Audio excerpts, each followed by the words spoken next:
In today's video, I'm going to teach you how to format currency in Tableau. Let's dive right in and make your data visualization more informative and aesthetically pleasing.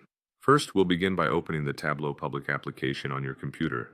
If you haven't installed it yet, you'll need to do so, as it's essential for this tutorial. Once you've launched the program, the next step is to access your worksheet. This is where most of your data is stored and displayed, and it's the canvas on which you'll be applying your currency format. Now, with your worksheet open, look to the side where your data fields are listed. You'll want to drag the country or region field to the column section at the top of your workspace. This will organize your data based on geographical areas, which is particularly useful for applying currency formats that might differ between regions.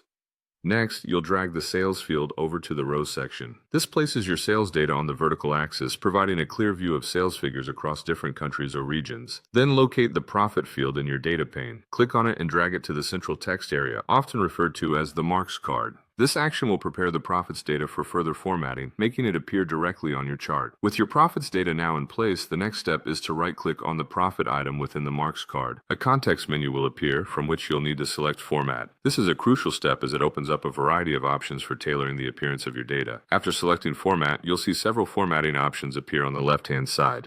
Focus on the Scale section, where you'll find a drop-down list labeled Numbers. Click it, which unveils several preset formatting choices, including various currency formats. For a straightforward solution, you can choose Currency Standard. This option automatically applies a typical currency format suitable for most cases, complete with a default currency symbol and 2 decimal places. However, if you have specific needs or preferences, you might opt for Currency Custom.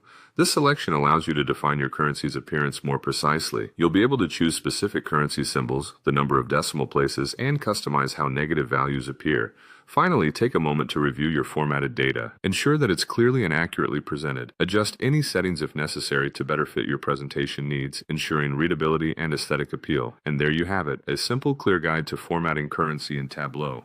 Whether you're showcasing sales figures, profits, or any other monetary data, these steps will help ensure your visuals are both informative and professional. Thank you for watching, and don't forget to check out more tutorials to continue mastering Tableau.